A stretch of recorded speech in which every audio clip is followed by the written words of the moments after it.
2021 sci-fi movie starring Chris Pratt and Yawn. Let me start by asking you a question. If you had to ditch one streaming service out of Netflix, Amazon, and Disney Plus, what would it be? Like if a puppy's life depended on it or something, I don't know. For me, it would be Amazon, no question. There are only like 4 things on there that I really like. Grand Tour, which I don't even know what's happening with that. Invincible, which is admittedly one of the best things I've seen for a while. South Park, and I can't even remember the other thing right now. Disney Plus, well, Disney just absorbs anything good. So Marvel's on there, Star Wars is on there, and I love that princess shit too. So to me, Amazon just cannot really compete for content.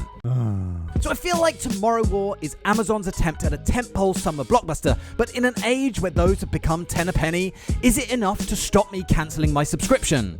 Pick up your nutsacks, grab your fanny flaps, and whatever else it is you got going on down there, and let's find out. So we start with this, and I love this goofy face motherfucker. He was my favorite character in the awesome Parks and Recs. What does this do? I loved him in Guardians of the Galaxy, and this is going to be one awesome comedy movie. What? Wait, why is everyone screaming now? Everything's gone dark. Oh God, what? And that would be my first observation, is that throughout this movie, there's this weird sort of balance between Chris Pratt doing his lovable sort of goofy Andy character. As a baby, my head was so big, scientists did experiments on me.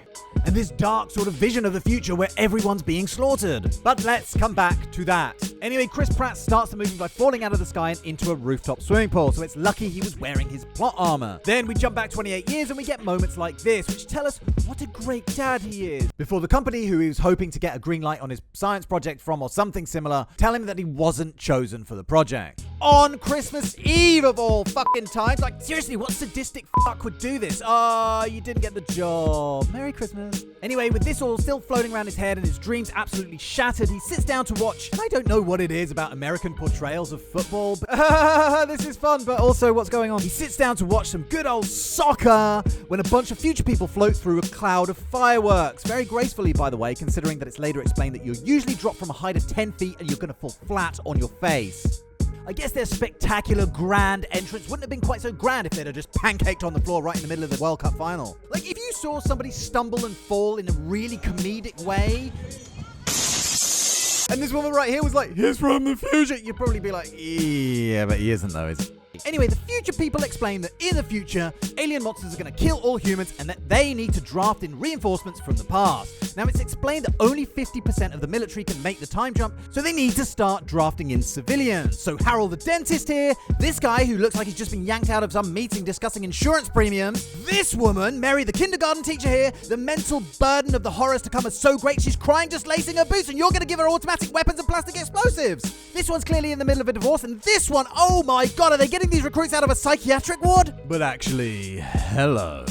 You look like you like big robots. So they can't take just anyone because having 2 versions of the same person in the same time period creates some kind of paradox, apparently. So they pick out people who are dead in the future. And who gets called up? Yep, you guessed it. I mean, he's just having a sip of coffee, but he's so funny. I just love his face. This is, by the way, the point where we're randomly introduced to this kid who loves volcanoes, and it just sticks out somehow. Like, I don't know, maybe there's going to be some useful info about volcanoes later. I don't know. So our guy, who used to be in the Special Forces, is called up, and long story short, he's taken to a basic training facilities with the other draftees, whose level of experience ranges from, I had to put my best buddy's gut back in his abdomen, to, I'm president of the book club. They're given all of 5 minutes firearms and tactics training, with the idea being that they have a 7-day tour, and if they survive, they can come back to the present. Yeah. And this is raised by the movie, but yes, they are sending people into the future in the fucking clothes they happen to be standing in. There's a chef, for fuck's sake. Like, you know you're in trouble when military command is like, yeah, you're gonna fucking die anyway, so what's the point in ruining good camo? So, partial gear, no training. How is this supposed to work? It would be like getting a class of elementary school kids to fight a blazing warehouse fire and saying, here you go, motherfucker, here's a watering can, off you go. Anyway, this ragtag team is zapped off to an apocalyptic future where apparently there are less than 500,000 humans left, and they have to find a research team who've become overrun by these. And these are white spikes, and they look awesome. As well as their 2 legs and 2 arms, they have another pair of smaller mantis-like arms and these 2 tendrils that flail around and fire spikes at very high velocity. If they don't spike you or bite you in half with these nightmarish teeth, they're going to hang you from the ceiling like these poor mopes.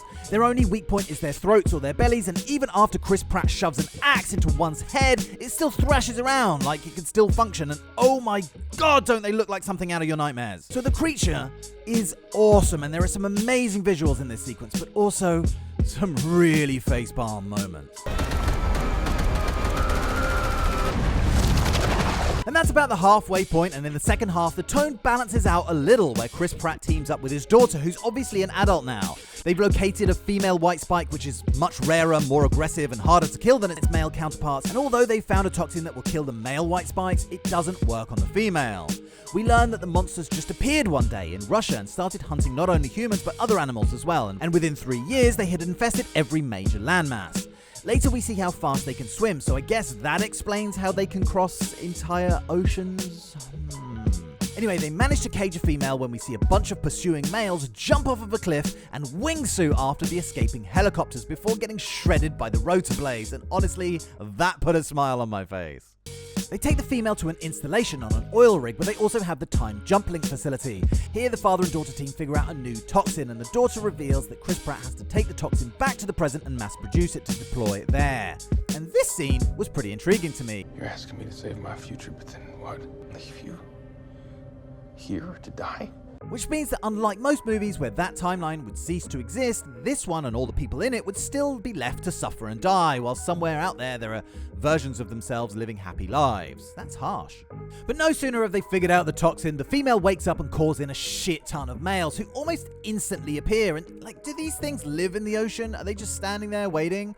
It states earlier that this ocean facility is 25 miles east of the Bahamas, so how did they get here so fast? Regardless, future daughter dies before Chris Pratt is zapped back to the present. They replicate the toxin, and then guess what?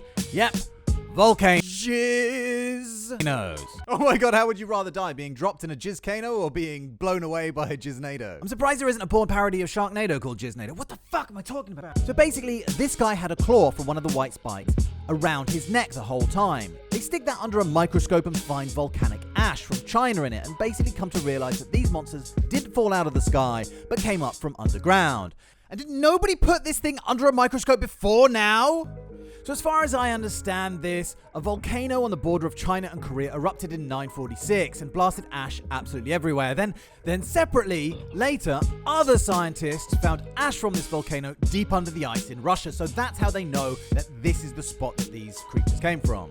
Anyway, the government won't send a mission into Russian space, so Chris Pratt gets his band of merry misfits and his estranged dad, who I don't know if you've noticed, but is rather fond of muscle shirts. And I guess if I have that physique when I'm that age, I will be wearing even fucking less. And eventually they find a crashed alien spacecraft buried under the ice. They find the cockpit where we see this guy hanging from the ceiling before the guys find a room full of white spikes in suspended animation. So what is going on here? Is this guy like Lockdown with a prison ship full of interstellar fugitives being brought in for bounty? Well, the movie's theory is that these creatures are weapons that were destined to be set loose on some other planet before this ship crashed here. Anyway, just as they're administering the toxin into the white spikes, of course, they all begin to wake up. They blow the ship, which kills most of the white spikes and most of the team, and then Chris Pratt and his dad, Jonah Jameson, shoot the last remaining female, then stab it in the mouth with one of its own spikes, then shove an ice axe into its head, then jab it in the arm with the toxin, but it chews its own arm off, so Jonah Jameson is about to sacrifice himself in possibly the cheesiest way possible. Sorry, son. No. And Chris Pratt cuts the beast's throat with a claw, remember this claw? But it still ain't dead. So Chris Pratt punches it a few more times with the claw before getting another vial of the toxin and ramming it down the creature's throat. And then, as its face is melting off, he boots it off a cliff where it hits several rocks on the way down before liquefying. And all familial wounds are healed. And Bob's your uncle, Edna's your auntie, and Cherry's your cousin with daddy issues who swings around a pole for a living now because of an innate craving for male attention, who you probably shouldn't be thinking about that way. And this is not a great movie, at all. But there were parts that I enjoyed, and even enough of them to stop me from cancelling my Amazon subscription just yet. Yeah, I give a shit anyway. Pretty much every time the white spikes were on screen, I was glued to it. There were some amazing visuals here and there, but also problems that I just cannot let slide. Most obviously the fact that the tone of this movie was really unbalanced. It was trying to be an action movie that had moments of humor, but there ended up being moments that were funny that weren't supposed to be. And then moments that were meant to be funny that really weren't. He's flipping us off. I think she's flipping you off. I found the pacing kind of weird, and I've read a few criticisms of Chris Pratt. Is there any chance you can fix me in the next 10 minutes? Sure. I'll just advance medical science 30 years. Great. Like mainly questioning whether he was the right choice for this. And putting aside the fact that I absolutely adore this guy and he's my fucking hero, As your prom king, I am your ruler. Silence! looking at it objectively, the problems are clearly with the direction rather than the performance or even the way the character was written. And you know what? That often happens when the corporate suits get their grubby little fingers stuck into the process. And they start meddling around because they're bored of scheduling meetings about how the printer on floor 3 has broken down or how there's a new coffee machine and... fuck off, corporate people! It almost sounds like you were hurt by a corporation once. You know I don't want to talk about it! There are moments of pure cheese in this movie, but I can kind of go with those a little bit. But then there are things like, you have to wonder how much time and resources the future people have put into inventing time travel, when the solution was poison the females. Like, surely the challenge of finding a chemical that kills something, as difficult a task as that may be, pales in comparison to inventing a fucking time machine. It's like someone saying the solution to climate change is teleportation, so let's just work on bending the laws of physics when actually you could just fucking cycle to work every day. So this is not a great movie, but there is some enjoyment to be had here. You just have to switch your noodle off. Anyway, you guys check it out for yourselves and let me know what you think. I'm going to be away for a week. I'm going to leave the place in your hands. Please take care of the place. If it's a total mess when I get back, I'll be disappointed. Don't forget to like, share, subscribe, and as usual, thank you very much for taking the time to watch my videos. It really means a lot to me. And I will see you very soon for the next one. Thank you very much. Cheerio, bye!